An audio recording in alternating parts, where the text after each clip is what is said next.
কয়েকদিন ধরে লক্ষ্য করছি তুমি সব সময় আনবো না। Any problem? না, ছেলের জন্য মন খারাপ আছে।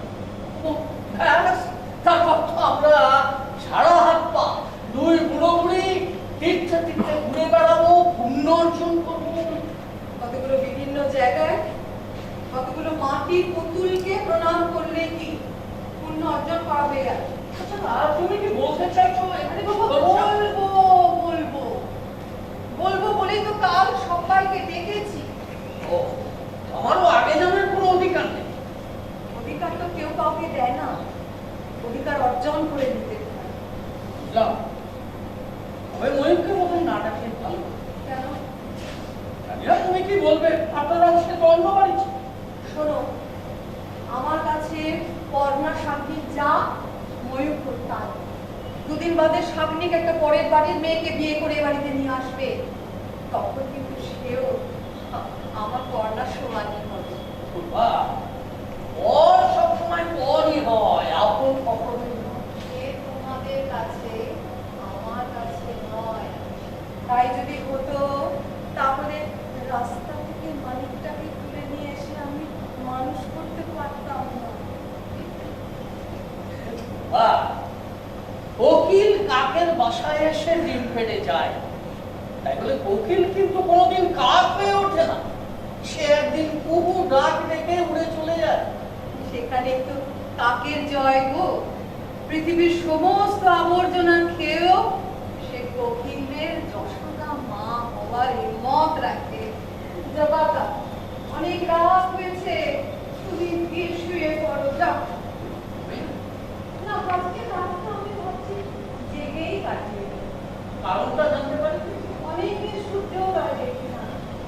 রাত্রির শেষে ভোরের আলো এসে যখন ঘুমন্ত মানুষগুলোর চোখে পড়ে, তখন ওই মানুষগুলো জেগে ওঠা দেখতে আমার খুব ভালো লাগে। মনে হয় আমিও যদি পারতাম ওইভাবে আলো ছড়িয়ে দিতে ঘুমন্ত মানুষগুলোর চোখে। ওকে, as you like.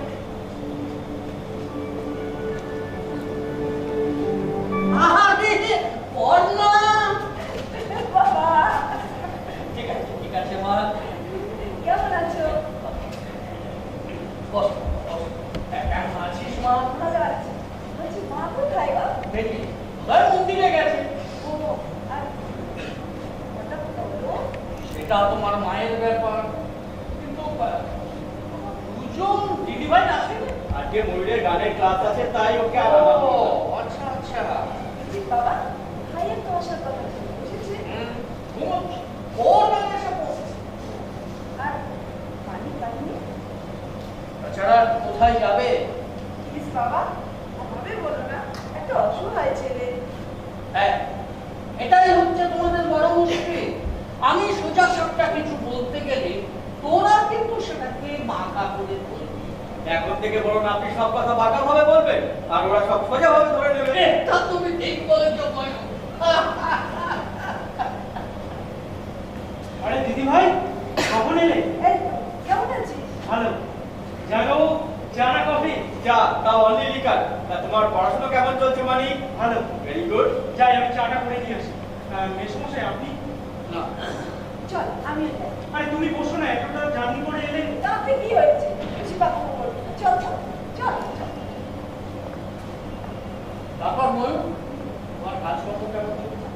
আমাদের আর তোরবড়ি খাড়া আর খাড়া বড়ি তোর। তাছাড়া আবার বিএসসি পাস করে বিএসসি চাকরি। না, কোনো কাজ ছোট করেছে। তুমি জানো এই চাকরির জন্য কত মানুষ ঘুরে বেড়াচ্ছে? এই চাকরির জন্য নয়, ধরুন সরকারি চাকরির জন্য। আপনার একটা সিকিউর লাইফ, রাইট? তাও এখনো আছে, কিন্তু কতদিন থাকবে তা আর বলা যাচ্ছে না। আর আমরা যখন রিটায়ার করবো তখন কতটা সিকিউর থাকবো তাও জানি না।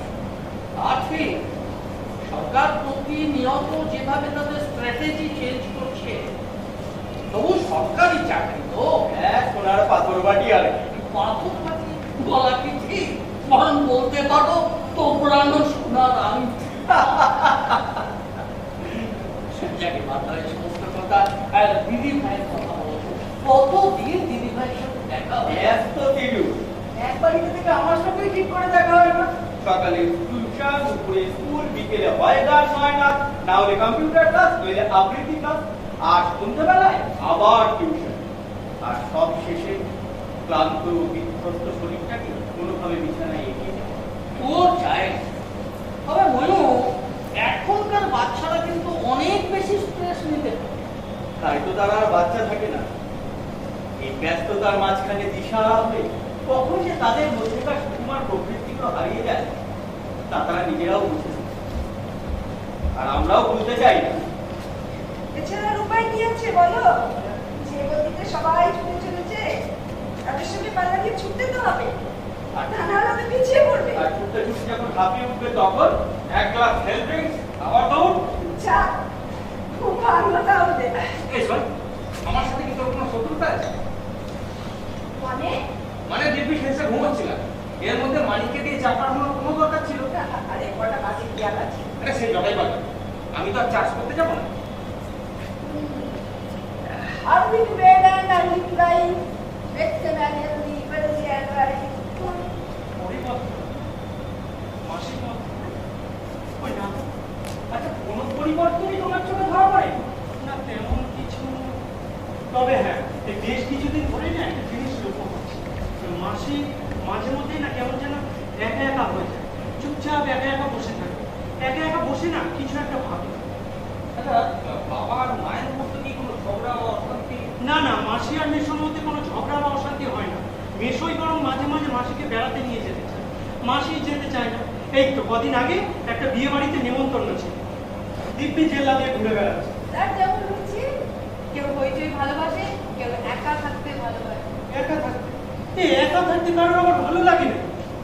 আচ্ছা মাসি, এটা কথা জিজ্ঞাসা করো, তুমি ইদানিং কেমন যেন হয়ে যাও, চুপচাপ একা একা বসে থাকো, কেন বলো তো? জানি না, আমার না খালি মনে হয় যেন কতগুলো দুঃখের বেরি আমাকে আষ্টে পৃষ্ঠে মারছে। আমি যত ছাড়িয়ে যেতে চাই তত যেন বাধা। কি যে বলো না মাসি, তোমার আবার কিসের দুঃখ বলো তো? তুই না বুঝবি না, আমার দুঃখ, আমার ব্যথা, আমার যন্ত্রণা তুই আজকে দাঁড়িয়ে কিছুতেই বুঝতে পারবি না। কি যে মাথা মুন্ডু কথা বলো, এ বাড়িতে সবাই তোমাকে কত শ্রদ্ধা করে, কত ভালোবাসে। দাদা দিদি ভাই তোমার মতামত ছাড়া কোনো কাজই করে না, আর মেয়েও তোমাকে কত ভালোবাসে। এরপরেও আবার তোমার কি সে দুঃখ বলো? এই না পাওয়ার থেকে অভিযোগ সৃষ্টি হয় রে বোকা। অনেক সময় না চাওয়ার পাওয়ার মধ্যে খারাপ থেকে সৃষ্টি হয় যন্ত্রণা। কি মাথা মুন্ডু কথা বলো না, আমার মাথায় কিছুতেই ঢোকে না।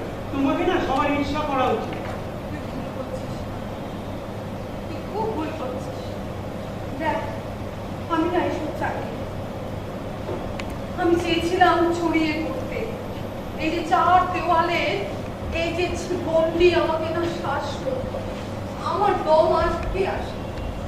আমি দেখুন নিজের পরিচয় বাঁচি না, আমি বাঁচি অন্যের পরিচয়। তাই আমি ফিরে পেতে চাই আমার নিজস্ব নাম, আমার অস্তিত্ব। তুমি ঠিক কি বলতে চাইছো বলো তো? আচ্ছা আচ্ছা মামি, হ্যাঁ, যদি আমি অনেক দূরে কোথাও চলে যাই, অনেক দূরে কোথায় যাবে তুমি? ওই দাদার কাছে? না রে, আরো অনেক দূরে, অন্য কোথাও, অন্য কোনোখানে, যেখানে সত্যি না আমাকে সকলের প্রয়োজন আছে। আমারও তোমাকে প্রয়োজন আছে।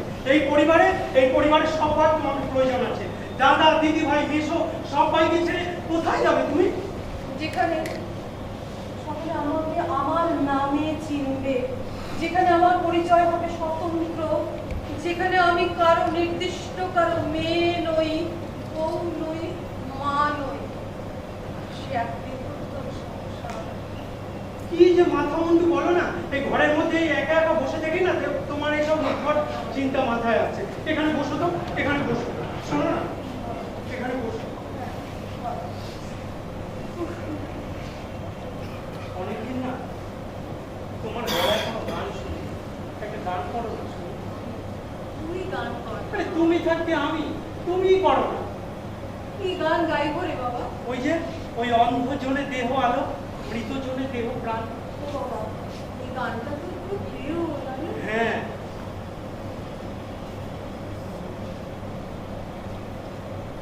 অন্ধজনে দেহ আলো, মৃতজনে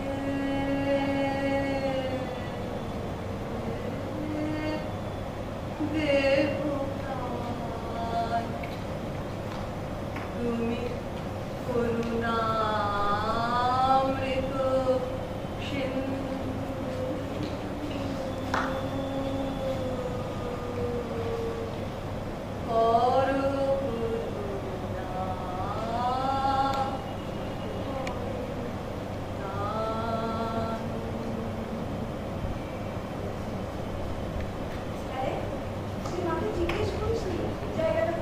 হ্যাঁ জিজ্ঞেস করেছিল, শুধু বলেছিল একটু সবুর কর, দেখি সবুরেই নিয়ে আয়। আচ্ছা ঠিক আছে যা। আর শোন, হ্যাঁ, মা এখন কোথায় গেছে, তোকে কিছু বলে গেছে? না বলেছে খুব নাকি একটা জরুরি দরকার আছে, আর ফিরে এসে নিজেই নাকি রান্না করবে। ঠিক আছে তুই যা। আমার কিন্তু খুব একটা ভালো ঠেকছে না দিদি। আমার কি মনে হয় জানিস, মায়ের একটু চেঞ্জের দরকার। একই সংসার করতে করতে না মনটা একবার বরজি পড়ে গেছে। আচ্ছা তুই একটা কাজ কর না ভাই, কয়েকদিনের জন্য মাকে আর বাবাকে তোর ওখানে নিয়ে যা না। না বাবা, এই নে, ব্যাগটা নিতে হবে। আজকে আমি তোমাদের জন্য তোমাদের ফেভারিট সব আইটেমগুলো রান্না করে খাও। তার মানে শুধুমাত্র খাওয়ানোর জন্য তুমি আমাকে নর্থ বেঙ্গল থেকে ডেকে পাঠাও? দেখো, খাওয়াটা একটা উপলক্ষ মাত্র। তোমাদের সঙ্গে সত্যি আমার জরুরি আলোচনা আছে। খেয়ে দিয়ে বিশ্রাম করে নাও, তারপর না হয়। আমরা কিন্তু আজকে বেশি দেরি করতে পারবো না মা, মনটাকে ঘরে একা রেখে এসেছি। কত আশা করেছিলাম রে, সবাইকে একসঙ্গে খাওয়াবো, আর দিদি ভাইটাকে নিয়ে এলি না। ঠিক আছে মা, আরেকদিন না হয় হবে, খাওয়া তো পালিয়ে যাচ্ছে না বলো। কে কোথায় কখন কিভাবে পালিয়ে যায় তার কি কোনো ঠিক থাকে রে মা? হয়তো দেখা যাবে খাবার আছে, খাওয়ানোর মানুষটাই হয়তো হারিয়ে গেছে।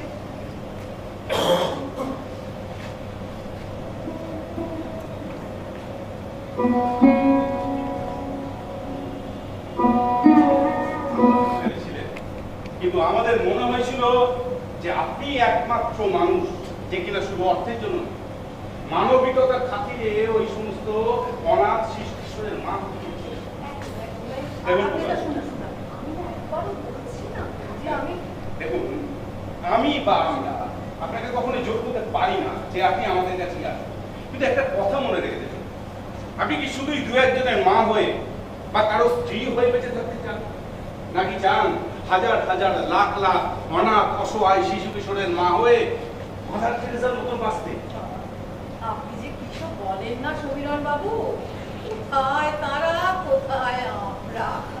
তারা হলেন সব প্রাতঃস্মরণীয় ব্যক্তি। আমি তার মুখে চোখ দিও না। না না না, একটু ভুল হলো ম্যাডাম, একটু ভুল হলো। ব্যাপারটা হচ্ছে যে না তো তারা একদিনে প্রাতঃস্মরণীয় হয়েছে, আর না তো তারা একদিনে প্রাতঃস্মরণীয় হওয়ার চেষ্টা করেছে।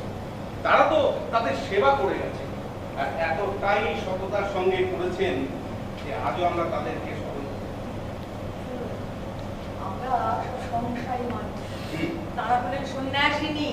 আমাদের ঘিরে আছে ভোগ, আর তাদের ঘিরে আছে ত্যাগ।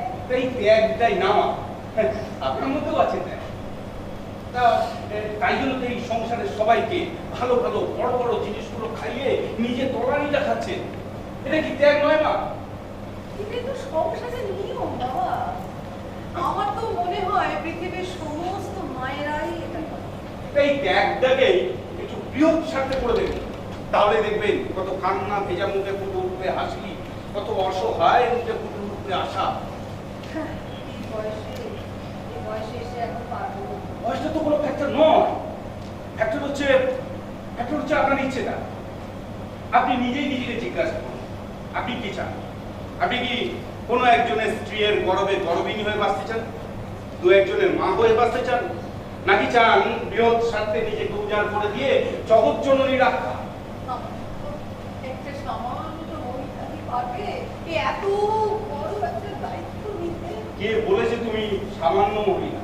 হ্যাঁ, তুমি মা, তুমি নারী, তুমি আদি, তুমি অনন্ত। তুমি পারো শত যন্ত্রণা সহ্য করে নিজের মধ্যে আর একটা প্রাণের সঞ্চার ঘটাতে। তুমি শক্তি, তুমি বীজ মন্ত্র, তুমি সকল দেবতার আরাধ্যা দেবী। তোমার পায়ের নিচেই যে স্বর্গ মা।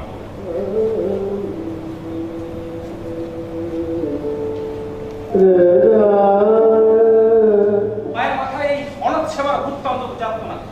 এবার তোমরা কি করবে না করবে তোমাদের ব্যাপার। আমি কিন্তু তোমাদের এই ব্যাপারে কোনো সাহায্য সহযোগিতা কিছু করতে পারবো না, আর এটাই ফাইনাল।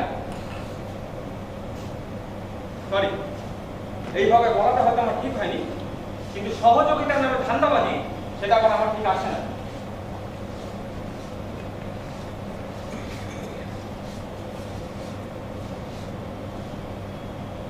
মেয়েটা বাড়িতে একা আছে, আমি আসি। কোনো পুরনো সঙ্গী নয় মা, যদি কখনো আপনার কোনো প্রয়োজনে আসতে পারি নিজেকে ভাগ্যবান বলে মনে করি। আসি। কি হলো? দাঁড়াও, আমি যাবো তো। চলে যাচ্ছ কেন? দাঁড়াও। কি আশ্চর্য, দাঁড়াবে তো, আমি যাবো তো।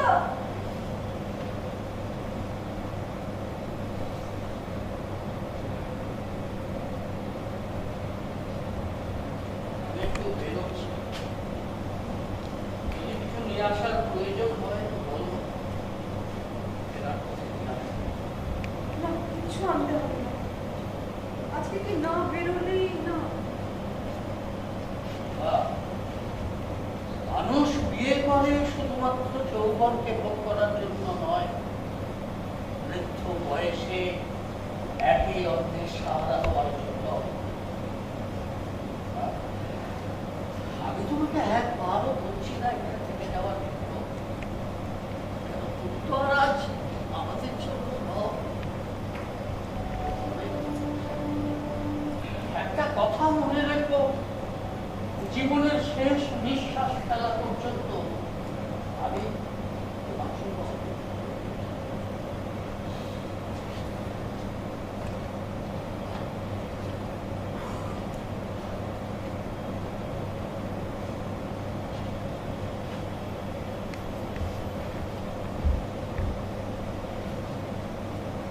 এরপরেও তুমি সত্যি যাবে মাসি?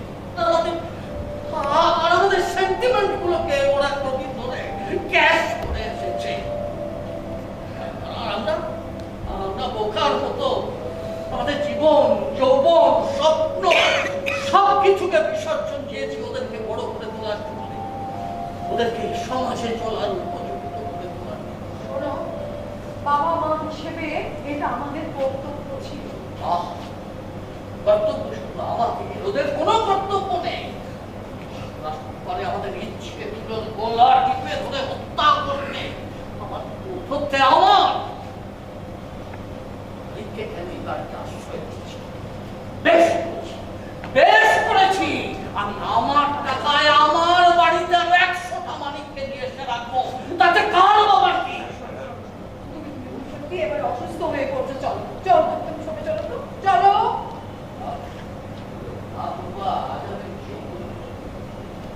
এতদিন তো আমি ঘুমিয়েই কাটালাম, তুমি এক কাজ করো, তুমি আমার সঙ্গে চলো, তোমার চেঞ্জের দরকার। মালিকের না সামনে ফাইনাল এক্সাম, ওরা কি হবে? 35টা বছর, 35টা বছর সুখে দুঃখে আনন্দে কষ্টে আমরা একসাথে কাটিয়েছি। কত স্মৃতি, কত ঘটনা। তুমি আমাকে চলে যাবে, এগুলো স্মৃতিগুলোকে সেগুলো তুমি সঙ্গে করে নিয়ে যেতে পারবে না। ওই স্মৃতিগুলোকে আঁকড়ে ধরে না হবে। আমি তোমাকে বড় কষ্ট দিলাম, তাই না? বুঝো, না। আমি তোমাকে বলছি না তুমি ফিরে যাও বলবা, তুমি ছাড়া আমি বড় অসহায়, আমি একা হয়ে পড়বো।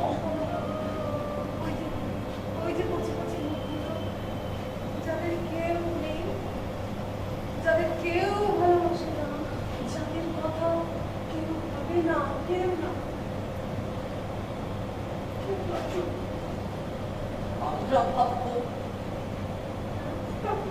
আমরা ভাববো পূর্বা,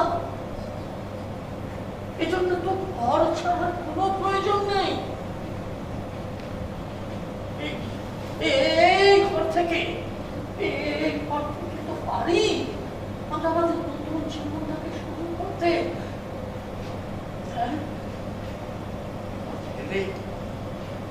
ছেলে আমার ভুল হচ্ছিল না, আমি ওর চোখের সামনে আরো অনেক মানিককে নিয়ে আসবো এই বাড়িতে। হারিয়ে নেবে, হারিয়ে দেবে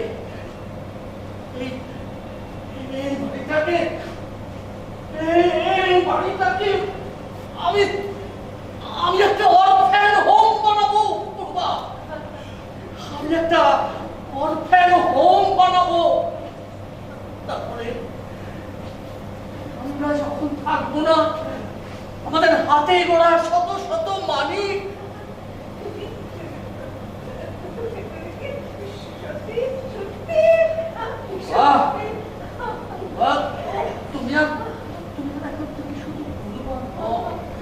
তুমি অন্য এক পূর্বা, অপূর্বা। তুমি আর এখন আমাকে ছেড়ে চলে যাবে না, বলো না পূর্বা। দেখো দেখো রাতের অন্ধকার কেটে দিয়ে ভোরের আলো কেমন ভাবে জেগে উঠেছে। এতদিন আমি ভাবতাম আমার পূর্বা বড্ড বোকা, এখন দেখছি ঠিক তার উল্টো। ওই ভোরের আলোর নেশা শেষ আমাকেও ধরিয়েই ছাড়ে।